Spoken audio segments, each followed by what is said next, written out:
Hai, selamat malam teman-teman. Rasanya udah lama ya, aku nggak ngobrol di sini. Setahun lebih ada mungkin ya.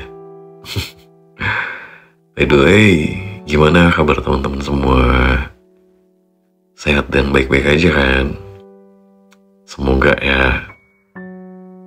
Kali ini aku bakal bacain satu cerita yang udah masuk ke email Mocha. Dan semoga teman-teman yang mendengarkan bisa mengambil hal baik dari cerita ini. Dan semoga bisa menjadi pengantar tidur buat kamu yang lagi ngerasa susah tidur. Hai Mocha, makasih udah nyediain ruang untuk siapapun curhat ke email Mocha. Meski aku gak yakin Mocha bakal baca surat ini, atau apakah ada yang mau dengerin curhatan aku ini. Tapi, kalau aku nggak nulis surat ini, aku mungkin akan tenggelam dalam pikiranku sendiri. Seumur hidup, aku nggak pernah benar-benar memilih apapun. Aku tumbuh di bawah bayang-bayang, rencana yang udah disusun lama, sebelum aku bisa memahami apa itu mimpi dan cita-cita. Kadang aku suka iri sama anak yang cita-citanya, impiannya, dan hobinya didukung sama orang tua. Karena aku gak dapetin itu dari orang tuaku. Hidup aku selalu diatur sama orang tuaku. Oke, aku tahu anak-anak emang harus diatur sama orang tua. Tapi ini tuh kayak hidup aku ya milik mereka aja gitu. Mereka gak pernah ngasih aku ruang buat jadi diri sendiri. Bahkan sekedar nanya apa yang aku suka dan mau buat diri aku aja enggak. Aku gak punya hak untuk menentukan masa depan aku sendiri. Mereka baik, sangat baik. Mereka orang tua yang bertanggung jawab memenuhi semua kebutuhan aku. Bukannya aku gak bersyukur punya orang tua yang menuhin setiap kebutuhan aku. Di tengah anak-anak lain gak bisa ngerasain semua fasilitas yang orang tua aku kasih. Tapi semua yang mereka pilih tuh gak aku suka. Misalnya aja, sejak kecil Mama dan Papa selalu bilang kalau aku bakal jadi dokter. Mereka bahkan bercanda kalau aku mungkin udah ditakdirkan jadi dokter sejak dalam kandungan. Aku ketawa aja waktu kecil. Tapi sekarang aku gak bisa lagi seperti itu. Aku gak bisa ngeliat darah tanpa ngerasa mual. Aku bahkan selalu ngerasa gelisah setiap kali dengar sirine ambulan di jalan. Tapi aku gak pernah berani bilang. Takut kecewain. Itu aja. Aku takut ngeliat kekecewaan di mata mereka. Takut kalau mereka berhenti ngeliat aku sebagai anak yang bisa dibanggakan. Jadi aku diam. Aku belajar. Aku ikut les ini itu. Aku menjalani semuanya persis seperti yang mereka mau. Tapi aku gak pernah diberi kesempatan untuk nanya ke diri sendiri. Sebenarnya aku mau jadi apa? Dari kecil aku cuman hidup untuk memenuhi ekspektasi mereka. Aku gak pernah diizinin untuk benar-benar mengekspresikan diri. Pakaian, teman, bahkan kegiatan yang boleh aku ikuti, semua harus sesuai standar mereka. Aku pernah bilang gini, aku pernah bilang ingin ikut kelas balet waktu SD. Tapi mama cuma tersenyum sambil bilang, itu nggak ada gunanya. Pernah juga satu hari 5 temanku rumah untuk kerja kelompok. Tugasnya lumayan susah dan banyak. Jadi kita sampai malam. teman-temanku ikut makan malam di rumah. Otomatis ketemu sama mama dan papaku. Setelah teman-temanku pulang, mama dan papa ngelarang aku buat temenan sama salah satu dari 5 temanku tadi. Waktu aku tanya alasannya, dengan santai mereka bilang, kamu butuh membangun koneksi yang bagus sejak dini. Jadi pilih teman yang keluarganya di atas kita, atau minimal sama dengan kita. Sejak itu, aku berhenti bertanya. Aku berhenti berharap. Aku berhenti memutuskan apapun untukku. Aku berhenti mencari tahu apa yang bisa bikin aku bahagia. Selama 16 tahun aku hidup di dunia, yang aku tahu alasan aku dilahirkan ya cuma untuk memenuhi ekspektasi mereka. Menjalani aktivitas yang padat sesuai dengan apa yang udah orang tua aku atur. Hal itu bikin aku gak punya banyak temen. Buat mereka, aku gak asik karena aku gak punya waktu buat main selayaknya anak-anak seumuran aku. Walau sedih, tapi aku gak pernah mengeluh. Karena mindset aku, menjadi manusia itu, ya kayak apa yang udah orang tua aku aturin ini. Gak pernah sekalipun ngebayangin kalau aku bakal keluar dari rutinitas yang monoton itu. Atau bahkan sampai berani keluar dari zona itu. Sampai satu hari, aku ketemu sama satu cowok. Dia anak baru yang pindah ke sekolahku pas kelas 12 akhir. Aku gak pernah expect bakal sedekat itu sama dia. Di minggu pertama, dia pindah aja udah jadi topik banget di sekolah. Dia terlalu populer buat aku yang miss board. Kita terlalu berbanding terbalik. Aku ingat banget waktu pertama kali kami ngobrol. Dia nanya apa hobi aku. Aku diam lama, sampai akhirnya aku jawab, belajar. Aku ketawa, nyoba bercanda. Tapi dia malah ngeliat aku lama. Terus dia bilang, hidup itu bukan cuma tentang sempurna buat orang lain. Jujur, omongannya itu kayak tamparan yang bikin aku mulai sadar tentang hal-hal yang gak pernah aku pikirin sebelumnya. Dia kayak warna pertama di hidupku yang selama ini cuma hitam dan putih. Aku gak ngerti gimana dia bisa menikmati hidup dengan begitu ringan. Dia selalu punya cara untuk membuat hal kecil jadi menyenangkan. Aku gak ngerti maksudnya waktu itu. Tapi semakin lama aku sama dia, semakin aku sadar. Aku gak pernah benar-benar hidup untuk diri aku sendiri. Dia ngajarin aku buat mencoba hal kecil yang selama ini gak pernah aku izinkan buat diri sendiri.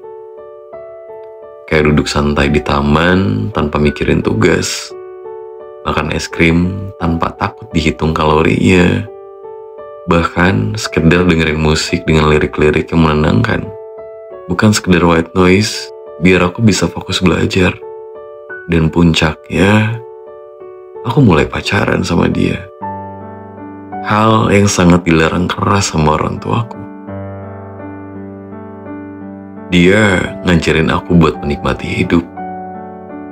Dia bikin aku merasa berarti.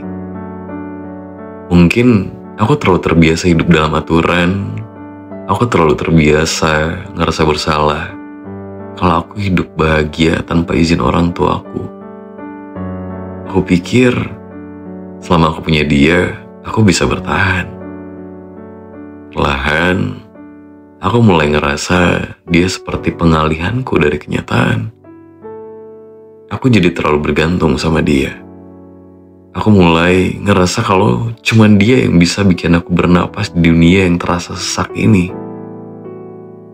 Aku mulai takut kalau suatu hari dia pergi, aku bakal kehilangan satu-satunya warna yang aku miliki. Aku terlalu takut kehilangan dia. Dan di saat yang sama, jauh di dalam hatiku, aku tahu dia mulai berubah.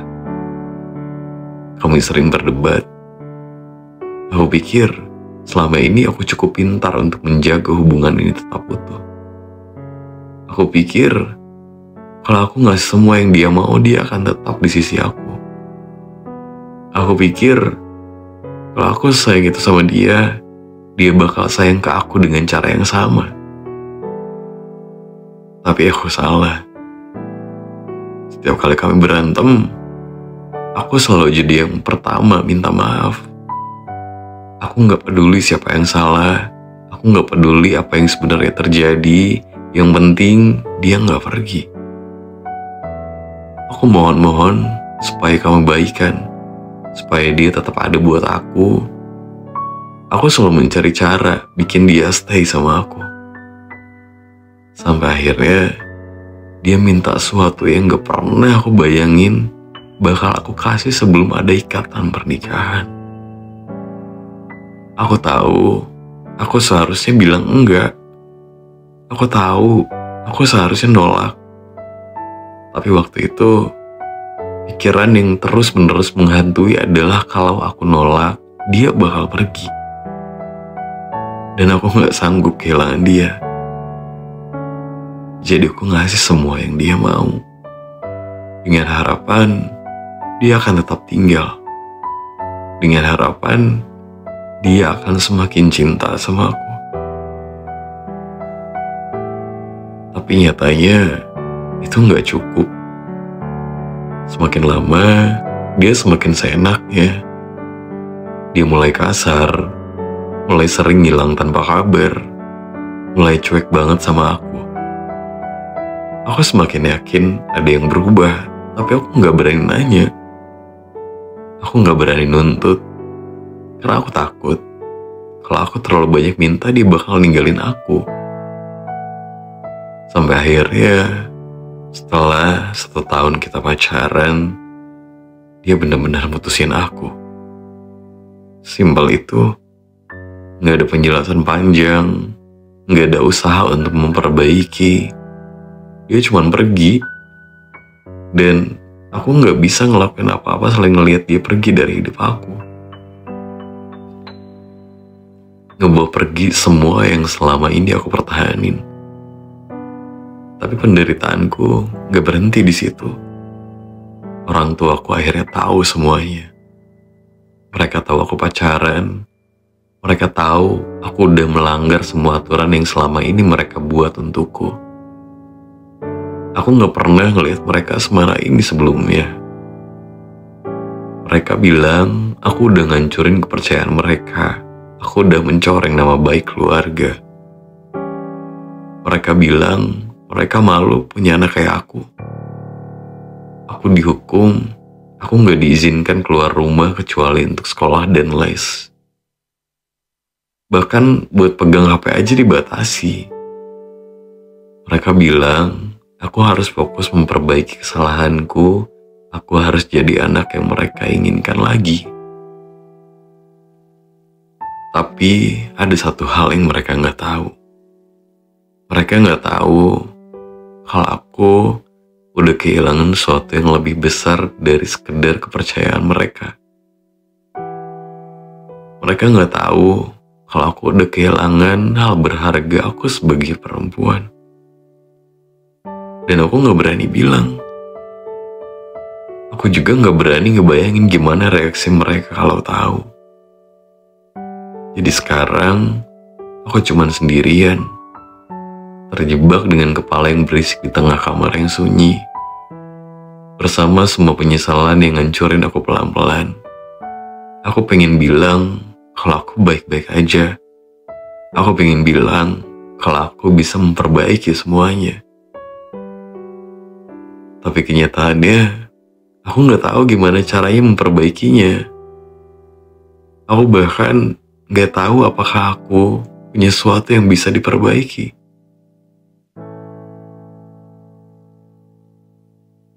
Makasih ya Mocha, udah mau baca surat ini. Semoga ini bisa jadi pelajaran buat cewek-cewek di luar sana supaya nggak sebodoh dan senaif aku. Dan itu cerita yang udah aku bacain. Mocha tahu kamu ngerasa kehilangan dan hancur sekarang. Mocha ngerti rasanya pas kamu pikir udah ngasih semuanya tapi tetap nggak cukup buat dia. Tapi dengerin Mocha, kalau seorang beneran cinta, dia nggak bakal maksa kamu kasih sesuatu yang bikin kamu nggak nyaman. Cinta itu harusnya bikin kamu ngerasa aman, bukan takut ditinggalin setiap saat. Kamu nggak salah kok karena pengen dicintai. Kita semua butuh itu, tapi bukan kayak gini caranya. Cinta nggak harus dibayar dengan kehilangan itu sendiri. Dan kalau dia cuma bisa bertahan, tapi bukan kayak gini caranya. Cinta nggak harus dibayar dengan kehilangan diri sendiri. Dan kalau dia cuma bisa bertahan karena kamu terus-terusan ngorbanin diri, berarti dari awal dia bukan tempat yang tepat buat kamu bersandar. Mocha dan teman-teman yang ada di sini nggak bakal nyalain kamu karena pernah cinta sama dia kok. Kita semua pernah jatuh cinta ke orang yang salah, tapi jangan sampai kamu nyalain diri sendiri terus-terusan ya. Yang salah bukan perasaan kamu, tapi cara dia memperlakukan kamu. Mocha tahu, kamu nyesel. Mocha ngerti kalau saat ini kamu ngerasa salah, ngerasa gak layak, ngerasa hancur. Tapi kamu harus tahu, kesalahan gak mendefinisikan siapa kamu. Kamu bukan cuma kesalahan ini. Kamu lebih dari itu. Hidup kamu gak berakhir di sini. Kamu masih punya kesempatan buat bangkit. Meskipun ya rasanya berat sekarang. Soal orang tua kamu yang seolah ngambil alih kehidupan kamu. Mocha ngerti mereka keras. Mocha juga bisa ngerasain ketakutan kamu sama mereka. Tapi kamu juga punya hak buat nentuin jalan hidup kamu sendiri sebenarnya. Mungkin sekarang belum waktunya buat kamu berani speak up ke mereka. Dan itu gak apa-apa kok. Tapi pelan-pelan, kamu harus mulai mengenali diri kamu sendiri ya. Oke? Apa sih yang sebenarnya kamu mau? Apa yang bikin kamu bahagia? Jangan biarin hidup kamu selamanya dikendalikan sama orang lain. Dan soal hal yang kamu takutin, percaya deh. Nilai diri kamu gak berkurang cuman karena kamu udah ngelakuin sesuatu yang mereka anggap melanggar. Kamu ya masih kamu. Kamu masih pantas dicintai, kamu masih berharga, dan kamu bisa bangkit lagi. Aku bangga kamu masih tetap bertahan sampai saat ini. Aku percaya itu, kamu hebat. Sekarang yang paling penting adalah kamu butuh support system. Mocha di sini, kamu bisa cerita kapan aja di sini atau di room live Mocha. Tapi kamu juga perlu tempat buat meluapkan semua perasaan kamu. Entah itu nulis, gambar, journaling, atau apapun yang bisa bikin kamu sedikit lebih lega. Jangan pendam semuanya sendirian ya. Kamu gak bisa merubah apa yang udah terjadi. Tapi kamu bisa menentukan kemana hidup kamu setelah saat ini. Yang penting, jangan ambil keputusan gegabah pas kamu lagi sedih atau marah ya. Ambil napas dulu dan biarkan diri kamu sembuh.